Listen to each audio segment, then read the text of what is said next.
নমস্কার, অংশমান যুগান্তর খবর নয় বিশ্লেষণ। প্রত্যেককে বলবো সাবস্ক্রাইব করুন এবং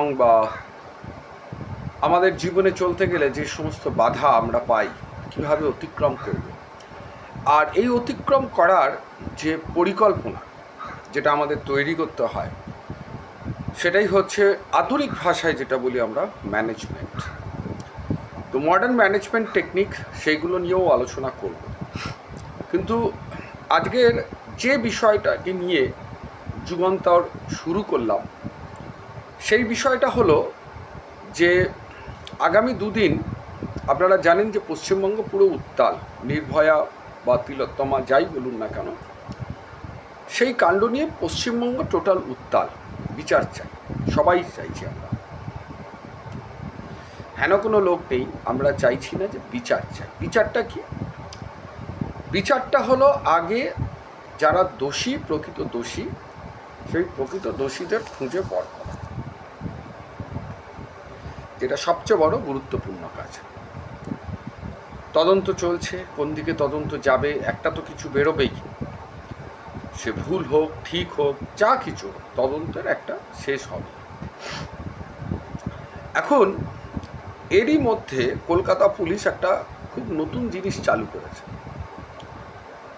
ফেসবুকেতে মানুষের ছবি পোস্ট করে দিচ্ছে, দিয়ে বলছে এর সম্বন্ধে কিছু জানলে তোমরা জানো।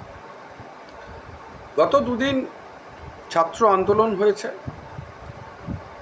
এবং তারপর একটি রাজনৈতিক দল অর্থাৎ বিজেপির বন্ধ একটা কর্মসূচি চলেছে। আজকেও সিপিএমের একটা কর্মসূচি চলছে।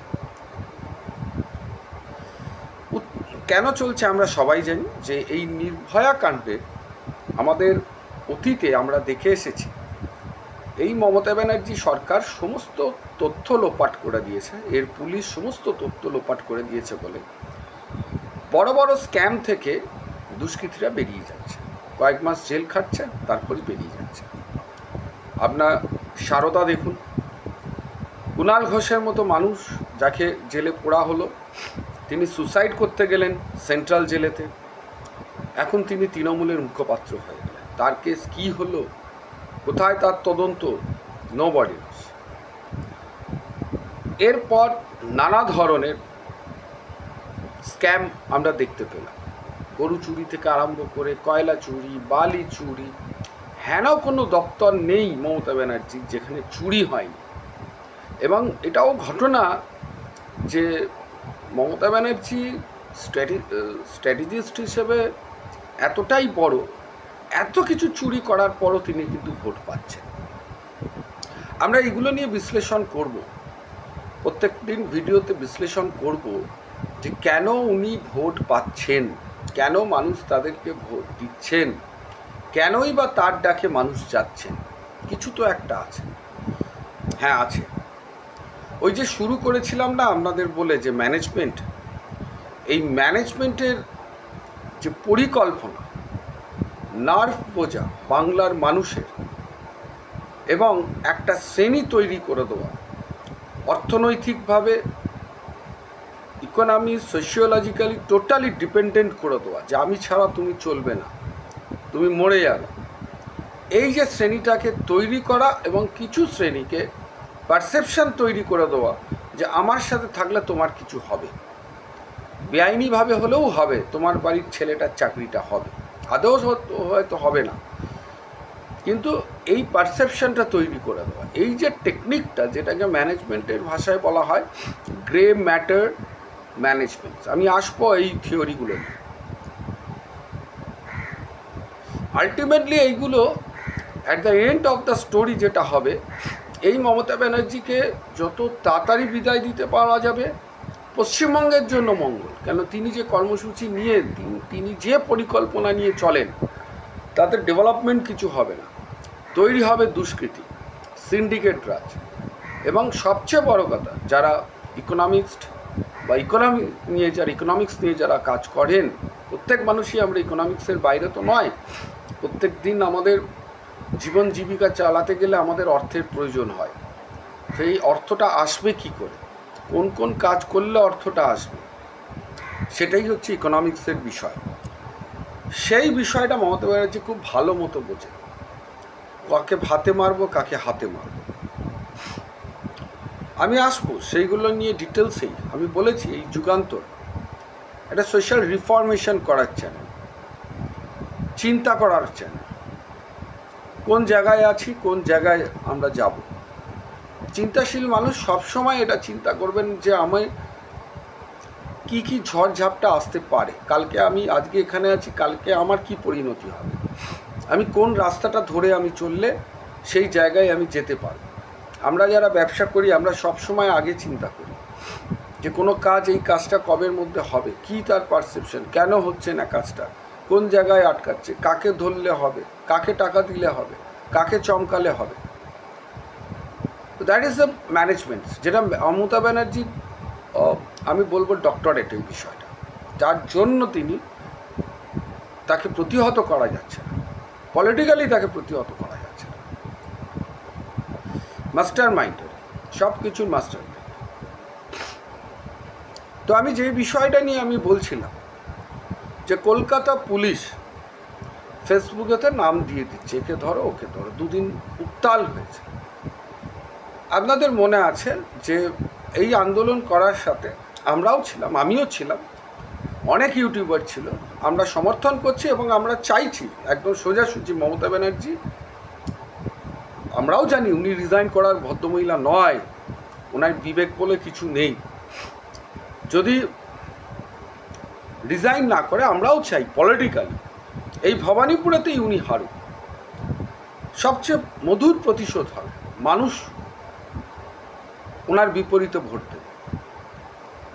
এবং আমাদের কাজ যারা ইউটিউবারদের, মানুষের কাছে বোঝানো আসল সত্য, কোনো উল্টোপাল্টা বোঝানো না, মানুষের কাছে সত্যগুলোকে তুলে দেওয়া যে আপনি আজকে আছেন এই জায়গায়, কালকে এই জায়গায় গিয়ে পৌঁছবেন, এই জিনিসটাকে দেখানো। অ্যাকচুয়ালি আমরা এতটাই ডিজাস্টার অবস্থায় আছি যে সত্যি তো আমরা কালকে কি খাবো, কোথা থেকে আমাদের রোজগার আসবে, আপনার বাড়ির ছেলেটা বড় হচ্ছে, কোথায় সে চাকরি পাবে, কি হবে, অনেকের মাথার ওপর ছাদ নেই, কিভাবে বসবাস করছি আমরা। তো আমাদের এই চিন্তা করার জায়গাটাই চলে গেছে। চিন্তা করতে গেলে যে স্টাডিগুলো দরকার সেই স্টাডি করার আমাদের জায়গা নেই। আমরা স্টাডি করি কালকে কি খাবো, রাইট? কিন্তু তার মধ্যেও চিন্তা করতে হবে, তার মধ্যেও কালকে বাঁচার জন্য আজকে আপনাকে চিন্তা করতে হবে যে আমরা কোন জায়গায় আছি, কোন জায়গায় যেতে যাচ্ছি। তো কলকাতা পুলিশ ছবিগুলো দিল, ইট মেরেছে, এবং আমরা যারা আন্দোলন করতে গেছিলাম দেখুন না, আমাদের মেরে পুরো ফাটিয়ে দিয়েছে পুলিশ, এখনো দাগ আছে, এখনো দাগ আছে, মেরে পুরো ফাটিয়ে দিয়েছে পুলিশ। এই আন্দোলনকে বেআইনি ঘোষণা করে, কেন করেছেন না, তাদের কাছে অনুমতি নেওয়া হয়নি। ঠিক কথাই বলেছেন, একটা ডেমোক্রেটিক ফোরামেতে আমাদের অনুমতি নেওয়া উচিত ছিল। আচ্ছা বলুন তো, আমরা যদি অনুমতিটা এটা নিতাম যে দফা 1 দাবি 1 মমতা ব্যানার্জির পদত্যাগ, ওনারা কি অনুমতি দিয়ে দিতেন? নিশ্চয়ই দিতেন। এবার আপনাদের মনে করিয়ে দিন, মহামান্য হাইকোর্ট বলুন, সুপ্রিম কোর্ট বলুন, রিসেন্টলি যে কোর্ট ম্যাটারটা হয়েছে যেখানে মমতা ব্যানার্জি আমাদের টাকা দিয়ে 21 জন লয়ারকে দাঁড় করিয়ে দিয়েছিলেন, কপিল সিব্বলের মতো লয়ার, তিনি আবার চাইছেন বিচার। সুপ্রিম কোর্ট স্পষ্ট বলে দিয়েছেন যে শান্তিপূর্ণ আন্দোলনের জন্য সবসময় পুলিশ বাধা দিতে পারে না।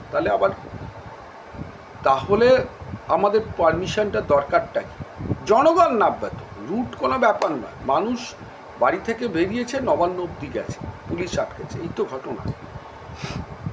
মারও খেয়েছে, দেখুন না, কলেজ স্ট্রিটে পরপর মার খেয়েছে, মেরে ফাটিয়ে দিয়েছে, এখনো দাগ আছে, এখনো এই সব জায়গায় দাগ আছে, মেরে ফাটিয়ে দিয়েছে। পুলিশ মারাত্মক লাঠিচার্জ করবেই, আমরা জানি পুলিশ লাঠিচার্জ করবে। এবার ছাত্রদের মধ্যে আমরা বারবার, আপনারা যারা আমার ইউটিউব দেখছেন বা আপনারা যারা ফেসবুক দেখছেন, আমরা আবেদন করেছি একটা ডেমোক্রেটিক ফোরামে, পুলিশ কিন্তু আমাদের শত্রু নয়, পুলিশ কাজ করবে ফর দ্য পিপল, বারবার এই কথাটা বলছি, এবং পুলিশ পাবলিকের জন্য। কিন্তু আমরা দেখছি কি পুলিশ হয়ে যাচ্ছে ক্রিমিনালসের জন্য। কেন মানুষের আক্রোশটা বেড়ে যায়? সবাই তো আর আমাদের মতো পেশেন্টসকে ধরে রাখতে পারেন না, পারা সম্ভব না। কেন কেন অনেকগুলো কারণ আছে। কি কারণ আছে? প্রথম বিষয় হলো এই যে সঞ্জয় বলে যে সিভিক পুলিশ, যার নামটা উঠে আসছে, আপনাকে আমি বলবো এরকম প্রচুর সঞ্জয় আছে যারা পুলিশ অফিসারদের গাড়ি নিয়ে টহল মারছে আর তোলা তুলে বেড়াচ্ছে, সাইটে যাচ্ছে, সেখান থেকে টাকা তুলছে। অ্যাকচুয়ালি সিভিক পুলিশের পোস্টটাই করা হয়েছে টাকা তোলার জন্য। একটা সিভিক পুলিশ পাবলিকের গাড়ি, পাবলিকের পয়সায়, আমাদের টাকায় সে চড়ে বেড়াচ্ছে, রাত্রেবেলা সোনাগাছি যাচ্ছে, কালীঘাটে যাচ্ছে। শুধু সে নয়, আর একজন সিভিক পুলিশ বন্ধুকে নিয়ে যাচ্ছে। আমার বক্তব্য খুব পরিষ্কার, আজকে তদন্ত চলছে। যে ছেলেগুলো এই যে সোনাগাছি গেল, সোনাগাছি যাওয়াটা অপরাধ নয়, সে নিজের টাকায় যেতেই পারে। পুলিশের গাড়ি, পাবলিক মানিতে যে গাড়িতে চড়ে গেল, সেই সিভিক পুলিশগুলোকে সাসপেন্ড করা হয়েছে, একটা না হয় অ্যারেস্ট হয়েছে। আর একজন কার অর্ডারেতে একজন সিভিক পুলিশ পুলিশের ব্যারাকে থাকতে পারে? সেই ভদ্রলোকটাকে আমরা শুনেছি কি অনুপ দত্ত না কি একটা এসআই, কেন তাকে সাসপেন্ড করা হলো না? কেন তাকে সাসপেন্ড করা হলো না যে তার নামে যে ব্যারাকটার ঘরটা রাখা আছে সেখানে এই সিভিক পুলিশটা থাকছে? কে অর্ডার দিয়েছে তাকে? ছাড়ুন এইসব কথা। সেদিনকে প্রোটেকশনের দায়িত্ব কারা ছিল? পুলিশ। আরজিকর একটা হসপিটাল, সরকারি হসপিটাল, সেই দায়িত্ব থেকে কতটা তারা নির্লজ্জ যে একজন মহিলা এবং খুবই স্কলার একজন ছাত্রী, তাকে নৃশংসভাবে অত্যাচার করা হলো। কোথায় ছিল পুলিশ? কি করছিল পুলিশ?